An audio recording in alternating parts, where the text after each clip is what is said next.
아무리 사위라고는 하지만 장모님이 이러실 줄이야. 허리가 아파서 그러니 최서방이 또 한번 해줘야 되지 않겠나? 저번처럼 시원하게 해줄 수 있지. 저는 아내와 결혼한 지 이제 어느덧 12년 차인 남편이랍니다. 지방에서 살다가 제가 회사 이직으로 인하여 서울로 이사를 왔고 아내와 함께 그렇게 서울에서 산 지도 1년이 다 되어 가네요. 지방에서 살 땐 혼자 되신 장모님과 거리가 멀지 않아서 자주 찾아뵙는 날이 많았거나 혹은 장모님이 우리 집으로 찾아오셨던 날이 많았는데 이렇게 서울로 이사를 오고 나서부터 혼자 되신 장모님을 찾아뵙는 것도 장모님이 찾아오시는 것도 많이 힘들어진 요즘이랍니다. 장모님에겐 자식이라곤 딸이 하나 있는데 그게 바로 제 아내이지요. 그리고 장인어른은 4년 전 지병으로 돌아가셔서 장모님은 그동안 쭉 혼자 지내셨답니다. 대릴사위는 아니더라도 혼자 되신 장모님이 안쓰러워서 제가 장모님을 모시고 싶었지만 갑자기 또 서울로 이직을 하여 그게 쉽지 않았고 장모님도 지금 지내시는 곳에서 벗어나 도시 속 서울에서 생활하는 게 쉽지만은 않을 것 같아서 이렇게 아내와 함께 둘이서만 서울로 오게 되었답니다. 우리 부부에게는 아직 자식이 없답니다. 오랜 결혼 생활에도 불구하고 자식을 갖지 못했고 급기야 아내는 기관에 의뢰까지 생각해봤지만 저는 그렇게 하기보다는 우리 아이를 갖고 싶었기에 좀 더 기다려보자 한 것도 벌써 5년이나 넘어가네요. 그래서 그런가 장모님도 늘 우리 부부에게 헌신적이시랍니다. 빨리 애가 들어서야 하는데 걱정이라며 언제나 아내는 물론 저까지 챙기시며 지극정성이신 거죠. 애 잘 들어서는 보약은 기본이고 어렵게 구한 거라며 저만 먹어야 한다면서 다양한 약초 등 별의별 것들을 다 가져다 주셨지만 역시나 우리 부부에겐 삼신할매가 다녀가지 않는 것이 못내 야속하기만 하네요.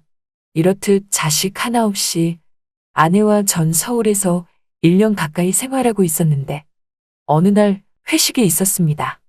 회식 자리는 늘 빠지고 싶었지만 아시다시피 이직한 지 1년 정도밖에 안 된 회사라서 나 혼자만 빠지기도 그렇고 해서 늘 회식 자리가 있으면 참석을 했었지요.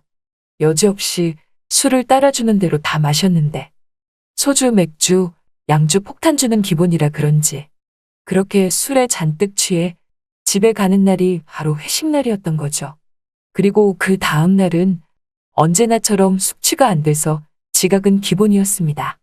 이렇게까지 술을 마셔야 하는 회식이 싫었지만 그날도 하는 수 없이 회식이 잡힌 터라 영락없이 끌려다니며 억지로 술을 마시게 되었답니다. 한 잔, 두 잔, 세 잔 마시고를 반복하니 술이 얼큰하게 취해버렸습니다. 대리를 불러서 가까스로 집에 도착하니 술기운은 더 올랐고 집에 도착하자마자 쓰러질 지경이었죠. 집으로 들어가 문을 열고 뻗어버렸습니다. 아내는 술 취한 나에게 그 어떤 말도 하지 않고 그냥 옆에 누워있는 것만 같았죠. 매번 내가 취하면 옷이라도 갈아입고 자라고 하던가 발이라도 씻고 자라고 했던 아내였는데 그날만큼은 아내가 너무나 조용했습니다. 옆으로 누워서 펑퍼짐하게 잠을 자는 아내. 결혼 전엔 참 날씬했는데 이렇게 펑퍼짐하게 몸이 변해버리다니. 결혼한 지 12년이나 흐른 세월이라지만 그 세월 또한 야속하기만 하네요. 비록 펑퍼짐하게 변한 아내이지만 술도 먹었겠다. 기분이 좋아서 아내 옆에 찰싹 달라붙어 자려고 하는데 아내가 아무 말 없이 손으로 저를 밀어내더군요. 전 아랑곳하지 않고 다시 아내 곁으로 찰싹 다가갔는데 이번에도 역시 손으로 저를 밀쳐냈답니다. 술을 마신 알딸딸한 상태에서 아내에게 말을 했죠. 당신 왜 그래? 라고 하니까 들려오는 대답은 최서방, 날쌔. 순간 잘못 들었나 싶었답니다. 아니 최서방이라니. 아내가 웬 나한테 장모님처럼 최서방이라고 부르는 건가 술김에 생각했는데 그 목소리는 아내가 아닌 귀에 익은 목소리였고 무엇보다 나이도 좀 들어 보이는 목소리였답니다. 저는 설마 하는 마음으로 실눈을 잠시 떠보니 아니나 다를까 제 옆에 아내는커녕 장모님이 계시더군요. 그리고 장모님도 자다가 깬 듯한 표정으로 저한테 최서방이라고 부른 것이었습니다. 저는 너무 놀라서 장모님이 갑자기 어쩐 일이시냐고 하니까 여러분이 지금 듣고 계신 채널은 바람난 사연 채널입니다. 딸애한테 못 들었냐고 하면서 오늘 낮에 이것저것 밑반찬하고 보약 한 재 지어왔다고 하시더라고요.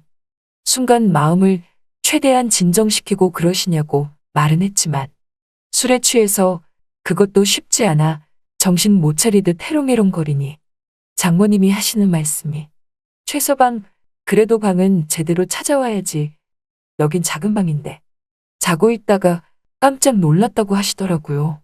저는 너무 머쓱해서 그럼 집사람은 어디 간 거냐고 물으니 아니 보약도 지어오고 이것저것 밑반찬도 머리에 이고 와서 그런지 허리가 약간 아파서 좀 누워있겠다고 하니까 딸애가 파스 붙여준다고 여기저기 뒤지며 파스를 찾더니만 집에 파스가 없자 이 늦은 시간에 약국 좀 갔다 온다며 나간 거라고 하더라고요. 시간을 보니까 약국 문이 다 닫을 시간이라 너무 늦은 것 같다고 하니 장모님은 안 그래도 아까 좀 전에 전화 왔는데 동네 근처는 다 닫았다면서 좀 더 번화가 쪽으로 가면 약국이 늦게까지 하니까 거기서 파스를 사온다고 하길래 알았다고 하며 장모님은 작은 방에서 잠이 드신 거라고 하더라고요. 그리고는 저를 빤히 보시더니 최서방 아무리 회사 일이 힘들어도 맨정신으로 들어와야지. 그래서 애가 들어서겠냐고 하면서 우리 딸이랑도 매번 그런 식이냐고 묻더군요. 저는 아니라고 말하며 오늘은 회식이 있어서 제가 과음을 했다고 하니까 과음 자주 하면 안 좋다고 하시면서 과음을 줄이라고 하시더라고요. 저는 잘 알겠다고 했답니다. 그 말이 끝나자마자 장모님이 한쪽으로 허리를 움켜잡으시고는 아이고, 허리야. 라고 하시길래 허리가 많이 아프시냐고 하니까 좀 아프긴 한데 파스 붙이면 금방 나을 거라고 말씀하시니 뭐 제가 그 상황에 딱히 해드릴 게 없더군요. 그래서 다시 안방으로 가려고 하는데 장모님이 저를 부르시면서 최서방 그러지 말고 뜨거운 물에 수건 좀 적셔서 허리에 대달라고 하더라고요. 그럼 아픈 허리가 좀 나을 것 같다는 장모님 말에 저도 술에 취해서 피곤했지만 나이 든 어르신이 얼마나 아프시면 저럴까 싶어 알았다고 하고 물을 뜨겁게 데워서 수건에 적셔서 갖다 드리니 장모님이 고맙다고 하시면서 그 수건을 자신이 직접 얹으시려고 하더군요. 그런데 그게 혼자 하시려니까 잘 되지 않고 수건이 자꾸 옆으로 흘러내리길래 안 되겠다 싶어서 제가 해드리겠다고 하니 장모님이 그래 주겠나? 라고 하시면서 자세를 취하시는데 아무튼 저는 수건을 뜨거운 물에 적셔 허리 위에 살포시 얹어드렸습니다. 장모님은 이에 반응하듯 아이고, 시원하다. 아이고, 좋다. 그러시는데 정말 흐뭇하더군요. 그러다가 다시 수건을 뜨거운 물에 적셔서 물을 쫙 짠 다음 다시 또 올려드리니 역시나 시원하고 좋다시던 장모님. 그렇게 장모님에게 몇 번이고 찜질을 해드리고 있었는데 그때였습니다. 약국에 다녀온 아내가 문을 열고 들어왔습니다. 파스를 사갖고 들어왔죠. 저보고 아내가 언제 왔냐고 하더니만 이내 한 손으로 코를 막으면서 당신 또 술 마시고 온 거냐면서 대체 이 회사로 이직하고 나서부터 술 마시는 날이 부쩍 늘었다는 아내의 잔소리. 술도 잘 못하는 사람이 왜 이렇게 매번 술 마시냐고 핀잔을 주니 허리를 드러내며 온찜질을 하고 계시던 장모님이 제 편을 들어주시며 너는 왜 이렇게 남편을 잡아먹으려고 하냐면서 그래도 집안의 가장인데 그럼 못 쓴다고 하며 남편 길을 살려줘야 애도 잘 선다고 하시더군요. 장모님의 그 말에 아내는 잠시 뭔가 좀 이상했는지 장모님에게 엄마는 그런데 왜 그러고 있어? 라고 하더군요. 저와 단둘이 계시던 장모님이 허리를 보이며 수건찜질을 하고 있던 게 영 이상하게 보였던 모양입니다. 그런 장모님이 아내에게 허리가 안 좋아서 온찜질 좀 하려고 하는데 잘 안 되다 보니 최서방이 수건 좀 올려준 거라고 하더군요. 그러면서 장모님은 아내에게 넌 그럼 내가 최서방이랑 무슨 딴짓이라도 한다는 식으로 말하는 거냐면서 약간 어이없다는 말로 아내에게 말하니 아내가 입을 뾰루퉁거리며 파스 붙여준다고 하며 사온 파스를 뜯더군요. 그러면서 저한테 당신 빨리 씻고 자라고 하길래 전 알았다고 하며 장모님에게 인사를 했고 안방으로 가서 잠자리에 들었습니다.